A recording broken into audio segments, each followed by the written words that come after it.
Hello everyone, I'm Charlie Danis with Capital Athletics. We are here at the Pro Football Hall of Fame, Football Nirvana, right here in Canton, Ohio. And to my left, the new head football coach of Capital.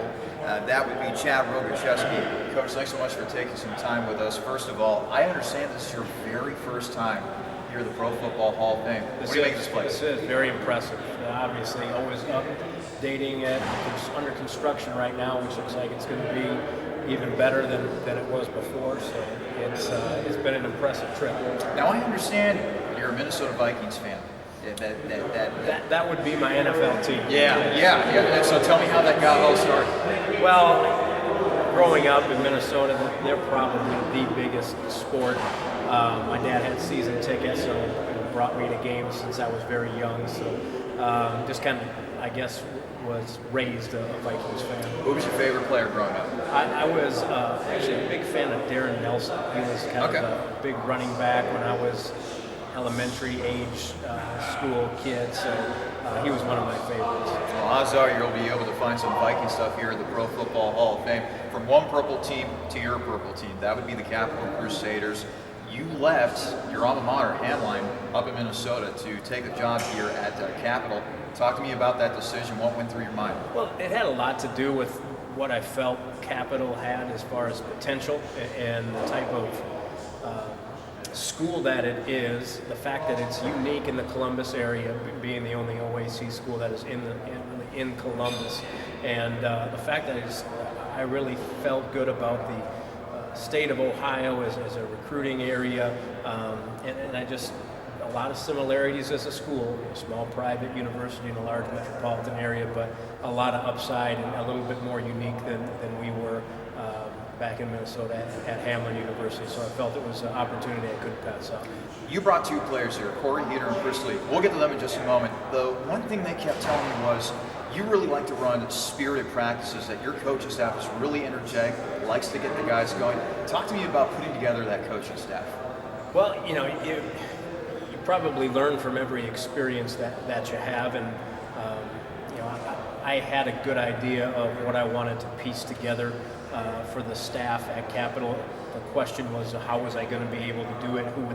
Who would the people be? I think we've got a real good balance between some young, energetic, enthusiastic coaches, a couple of veterans who have been in the coaching profession for years that will be able to provide some experience. And then, the big thing is the flexibility and the ability for guys to be able to be around the players as much as possible.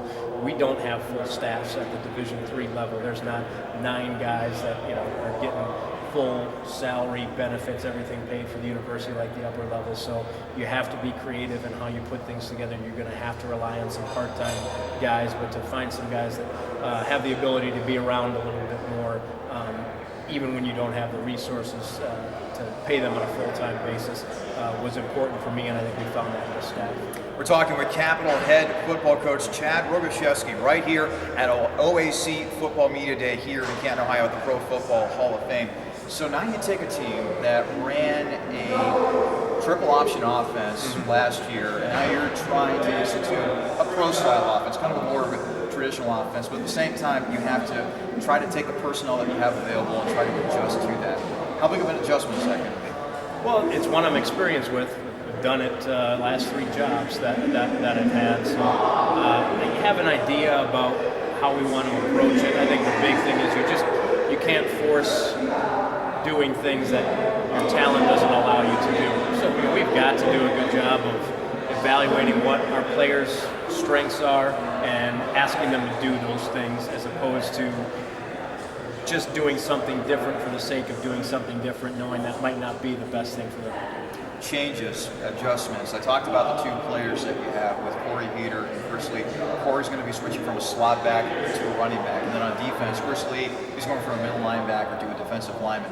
Is that going to be the theme for a lot of guys as we head into camp, trying to make changes for the betterment of the team? Yeah, it's our first time to evaluate the guys, get a chance to see them, and it's really playing football, and we have to identify how their talent set is going to fit in best with what our schemes are. And so you may see some position changes and trying a guy out here or there, and it all has to do with what we need out of that position within this scheme.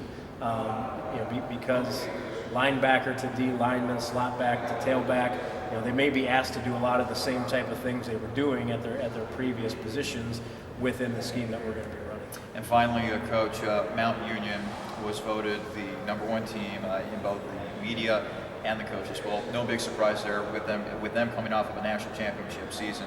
But overall, the OAC, how do you see it shaping up this year? Extremely solid conference, top to bottom.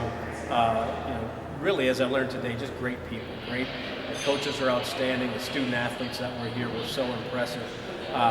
You can see why the league is the type of quality league that it is. So, there are no easy weeks in the OAC, and it's a conference where you have 9 conference games in a year, so that makes it even more challenging. You're not scheduling 2 non-conference games, so I can't say enough about how solid the conference is. And, that's exciting in terms of the challenge that we have to try to be a competitive team in the OAC. All right, Coach, thanks so much for taking the time, and good luck in 2016. Thank you. Chad Rogosheske, the first-year head coach of Capital Football. His Crusaders will open the 2016 campaign September 3rd at Wittenberg. That will be the season opener for Capital against the Tigers. For Capital Athletics, I'm Charlie Danis. We'll see you next time